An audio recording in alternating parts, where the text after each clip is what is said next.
ఆయన ప్రార్థన చేయటం వలన చంపాలనుకున్నటువంటి ఏశావు యాకోబు మెడ మీద పడి ముద్దు పెట్టుకొని ఏం చేస్తున్నారంట, ఇద్దరు కన్నీళ్లు విడిచినట్టు వ్రాయబడింది. బంధాలన్నీ దేవుడు ఐక్యత కలుగజేయబోతున్నానని మాట్లాడాడు.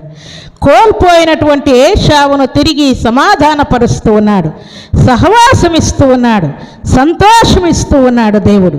అలాగన ఐక్యతను, ప్రేమను కలుగజేస్తూ ఉన్నాడు. మనము మన కుటుంబాల్లో, మన సంఘాల్లో, మన వ్యక్తిగత జీవితాల్లో ఎవరెవరిని మనం కోల్పోయి ఉన్నామో, అనవసరంగా మనకు దూరం అయిపోయారో, బాంధవ్యాలన్నీ తెగిపోయాయో వారందరినీ కూడా దేవుడు సమాధానపరచబోతున్నానని దేవుడు మాట్లాడాడు.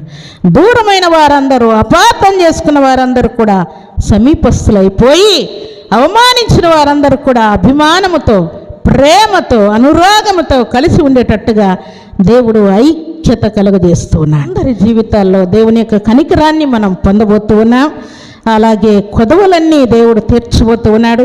అలాగే కోల్పోయినటువంటి ప్రతి వారిని కూడా దేవుడు తిరిగి సమాధానపరచబోతున్నాడు.